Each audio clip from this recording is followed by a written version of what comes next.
Kali ini aku mau membahas tentang kasus dari Sulawesi menceritakan tentang seorang mahasiswa yang ditemukan tak bernyawa di kamar kontrakannya sendiri. Ternyata pelakunya teman sekamarnya.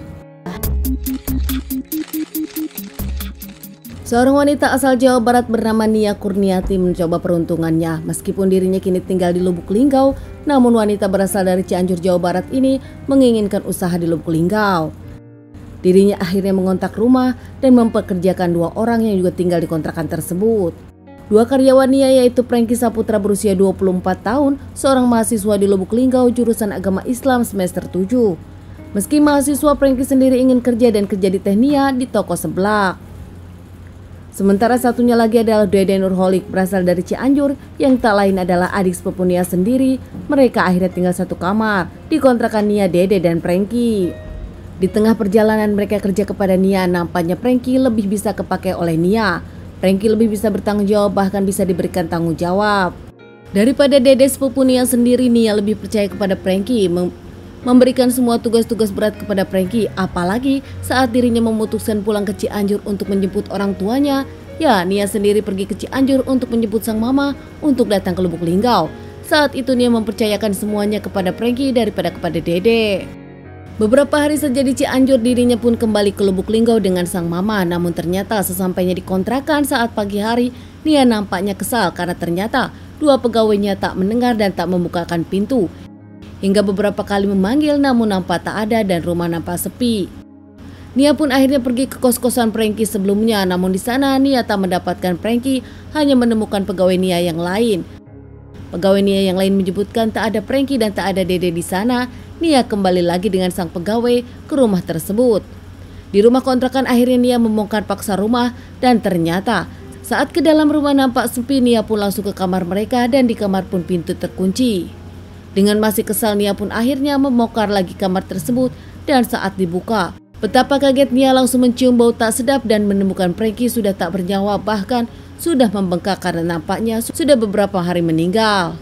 Nia menjerit dan memanggil para tetangga. Tak lama tetangga datang dan melaporkan kepada pihak kepolisian. Pihak kepolisian langsung olah TKP membawa tubuh Prengki ke rumah sakit untuk dilakukan otopsi. Dalam otopsi menyebutkan kalau Prengki meninggal karena mendapatkan beberapa kali tusukan. Di kontrakan Nia pun Dede tak ada dan motor dari Prengki pun lenyap. Pihak kepolisian langsung mencurigai Dede dengan menghilang membawa motor dari Prengki. Nia sebagai sepupu Dede memberikan keterangan terkait Dede dari tempat tinggal di Cianjur hingga keterangan tentang Dede.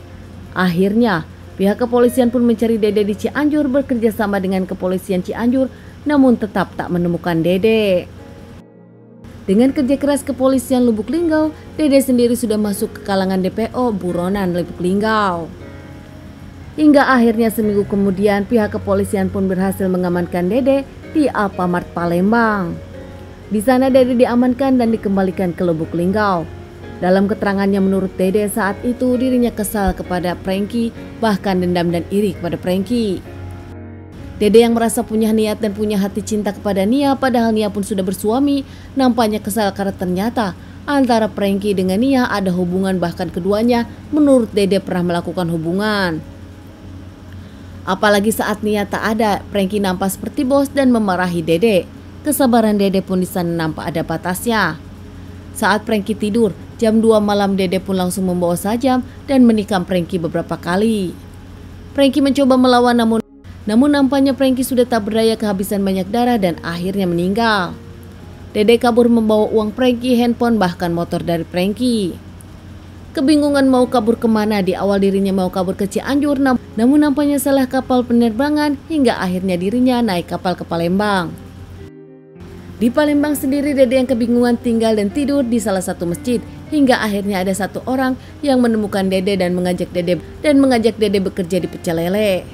Beberapa hari kemudian salah satu pegawai dari tempat lele itu mengenali Dede dari sosial media terkait buron hingga akhirnya melaporkan kepada pemilik dan pemilik melaporkannya kepada pihak kepolisian.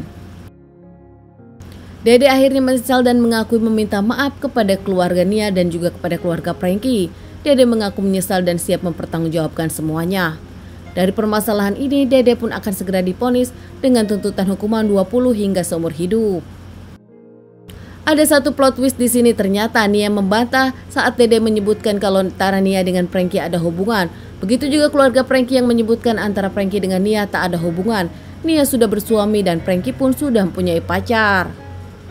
Teman-teman, sekian dulu bahasan kasus yang aku bawakan kali ini. Semoga ini bisa dijadikan pelajaran untuk kita semua dan ditunggu bahasan kasus-kasus selanjutnya.